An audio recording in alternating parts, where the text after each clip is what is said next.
Dobar dan, dragi gledaoci, i dobrodošli u emisiju O svemu pomalo. Ne znam u kom terminu će se emitovati ova emisija, iz tih razloga mogu da poželim dobroveče. Samo mogu da podelim sa vama po ko zna koji put izuzetno pozitivne i lepe utiske sa Ergele na Kelebiji. S obzirom da smo snimali već nekoliko emisija ovde na Ergeli, ja sam iz tih razloga pozvala direktoricu Ergele, gospođu Terez Keresteš. Dobro nam došli. Hvala na pozivu. Direktorice, imala sam priliku da gostujemo, odnosno da snimamo emisije u Vili Majur, gde smo bili prezadovoljni sa ponudom koja ista pruža. Sad ovih par emisija, evo, nalazimo se tu kod vas na Ergeli i mogu vam reći da sama naša ekipa i gosti koji su tu smo izuzetno zadovoljni. Ono što me je fasciniralo na samom početku, želim da kažem da ste vi veoma neobična direktorka, jer celo svoje vreme i slobodno i radno provodite na Ergeli. Vi zaista volite konje ili... Pa ja volim konje i to mi je profesija. To vam je profesija. Pa eto, podelite sa nama u čemu se sastoji delatnost vaša kao direktorke, kako vam počinje radni dan i da čujemo kako to ide. Znači, pre podne radite ili ste ceo dan ovde, kao što sam rekla na početku? Pa prvo bih samo rekla da Ergela Kelebija postoji od 1993. godine. Ja sam od ovih 18-17 godina ovde na Ergeli. Kad sam ja došla, bio je jedan priplodni pastuv i 2 kobile na Ergeli, a trenutno imamo 70 konja na Ergeli. Znači, Ergela se bavi uzgojom lipicanera, obukom tih konja pod sedlom i u zaprezi i vraćanje statusa i simbola tim konjima koji su nekada kao carski konji služili za izuzetne prilike i parade onim odabranim ljudima, carevima i krajevima. Mi uzgajamo takve lipicanere. Naš rad sastoji od samog uzgoja, od obuke konja, od pružanja usluga sa tim konjima. Pre 18 godina nam je bio cilj da uzgajamo takve lipicanere koji će biti podjednako dobri i u zapreznom sportu i u dresurnom jahanju. Treba znati da u svetu ima otprilike 5000 čistokrvnih lipicanera, od toga 70 tu na Kelebiji, a ima specijalizovanih ergela koji uzgajaju konje za špansku školu, tako reći za dresurno jahanje, i ima specijalizovanih ergela koji uzgajaju konje za zaprezni sport. Naš cilj je bio i ostao taj da uzgajamo konje koji će biti podjednako dobri i ovde i tamo. Ono što bih htjela da napomenem samo dok nas dve pričamo, ja ću zamoliti režiju da pusti istovremeno CD Vile Majur, u kojoj se jedan deo upravo je posvećen zapravo i ovoj Ergeli. Vidim da imate školu jahanja. Znači li to da kada neko dođe kod vas na spavanje, znači koristi usluge Vile Majur, može, je li tako, da koristi i školu jahanja, odnosno da se upiše ili... Može da koristi i usluge Ergele. Da li je to skroz početnik koji će po prvi put sesti na konje pa će vidjeti da li to privlači njega i u budući se upisati na individualne časove da obuči, da nauči da jaše, ili je neki jahač koji već hoće da ide na teren, pa nudimo takvim jahačima i jahanje po Kelebijskoj šumi. Organizujemo ture po Kelebijskoj šumi, skroz mogu da odu i na Palić, razne ture im organizujemo, ali od 99% slučajeva su to gosti koji po prvi put imaju prilike da susretnu se sa konjima, pa da taj prvi korak u sedlu baš učine tu na Kelebiji. Znači ima mesta i za početnike, je li tako? Ima mesta i za iskusne... Za iskusne jahače, da. Da li imate nekog trenera za jahanje? Imamo instruktorku sada koja radi, ona radi 2 godine su sad tu na Kelebiji, obučava terensko jahanje, znači posle njene škole mogu da budu jahači dobri terenski jahači. Znači nisu specijalizovani ni za preponski sport, ni za dresurno jahanje, ali samostalni dobri jahači koji kad jednog dana budu imali sopstvenog konja znaće šta će i kako će sa tim konjem. Da li može neko ko nije gost Vile Majur da nazove broj telefona Ergele i da ugovori Kako da ne. I primamo, znači pružamo i individualne časove bilo kome ko želi da dolazi na jahanje, a može taj jahač, ako mu se sviđa ovde, da se učlani u naš klub, pa da dolazi 3 puta u toku nedelje u školu jahanja, četvrtkom, subotom i nedeljom, ali ti članovi kluba imaju svoju obavezu da timare naše konje, pa da predstavljaju ergelu na raznim manifestacijama, provorkama, da učestvuju na našim paradama, na prvomajskoj gali, na primer. Ti jahači imaju svoju obavezu. Ko organizuje? Zapravo vi imate, znači, organizovane, je li tako, ta takmičenja? Organizujemo takmičenja u dresurnom jahanju, u zapreznom sportu, ali takve parade kao što su proslave, u stvari, to su 2 puta godišnje što se organizuju, to su uvek za 2. maj i za 3. nedelju u septembru. A gde se održavaju? Tu na Kelebiji, na ergeli, ima ograđen teren za takmičenje.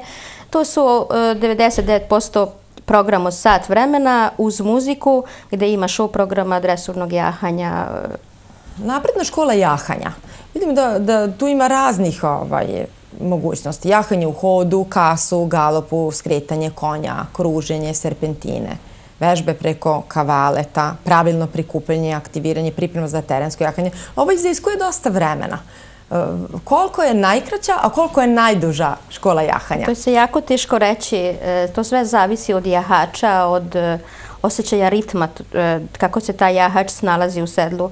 Inače, jahanje ovako, kad sa strane se gleda, to izgleda prosto jednostavno, ali jahač u sedlu treba posebno da aktivira gornji deo tela, donji deo tela i ruke.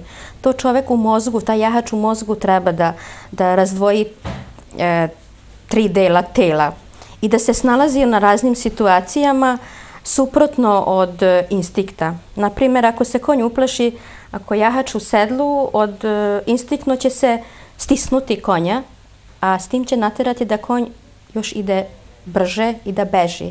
Treba suprotno od instinkta da se ponaša. Isto tako kad se konj uplaši pa se propne, instinktno će jahač da se zakači za uzdu i naterat će konja da padne na leđe sa jahačem zajedno. Suprotno od instinkta treba pustiti kajase, zagrliti konja, konj će se vratiti nazad. Znači, da i on stekne neku sigurnost, da mu ne želiš. Konj treba da stekne neku sigurnost. U takvim situacijama kako će se jahač snalaziti, to se zavisi i od samog jahača, ali minimum je nekih 30 časova provedenih u sedlu.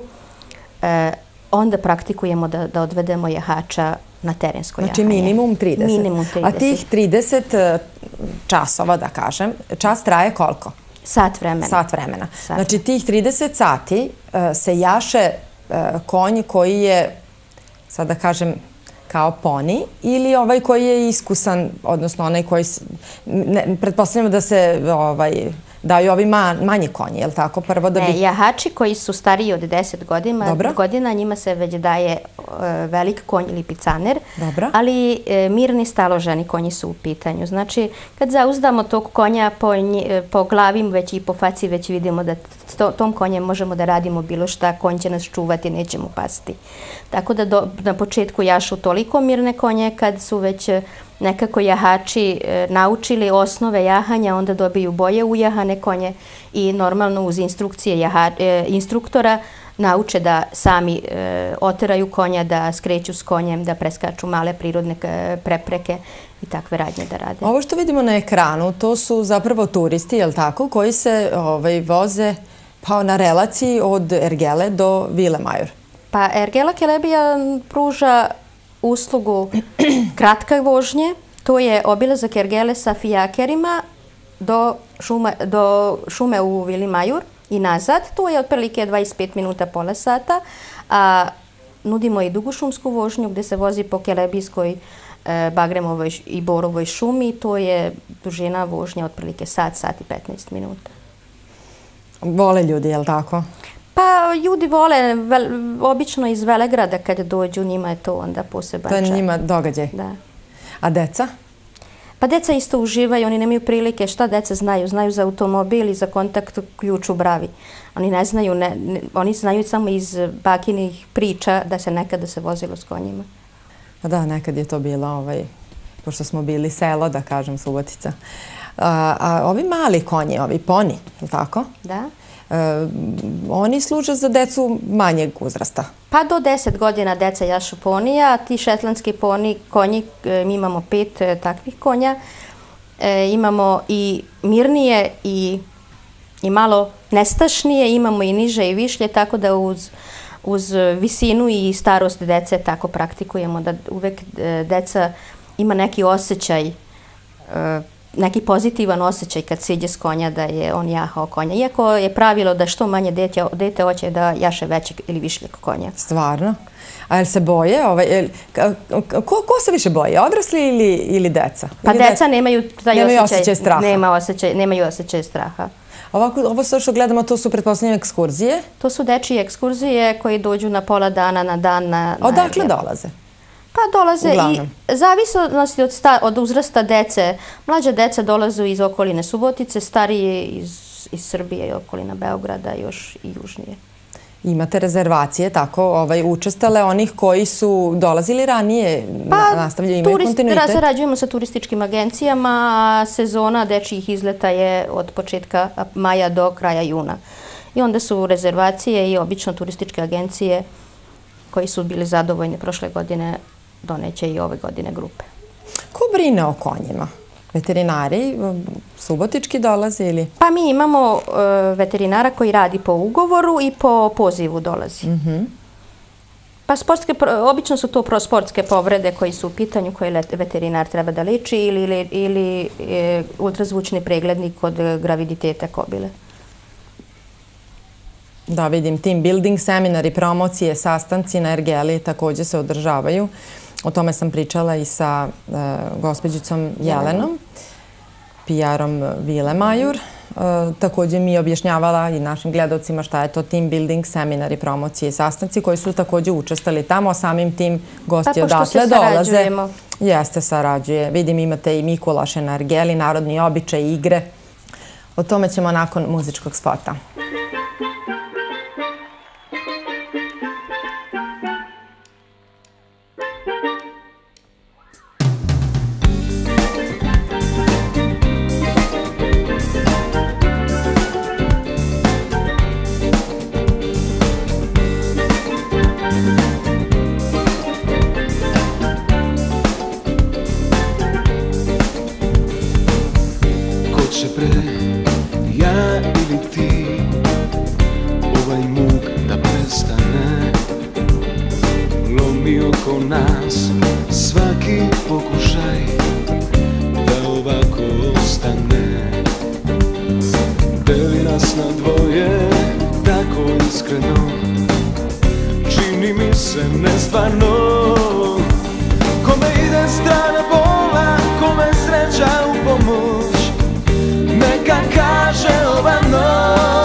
Suza za tebe, večera zvezde ne stoje kao pre. Samo tražim malo za sebe, kad odlazim i ostavljam ti sve. Ja nemam dovoljno suza za tebe, večera zvezde ne stoje kao pre. Samo tražim malo za sebe, kad odlazim i ostavljam ti sve.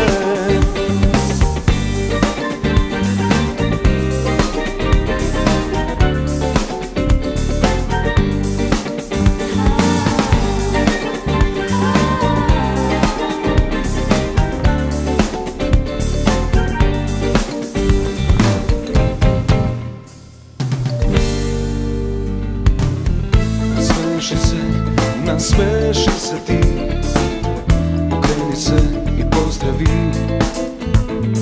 Dane što su prošli ostaće zbog svih budućih, kad budu dosadni.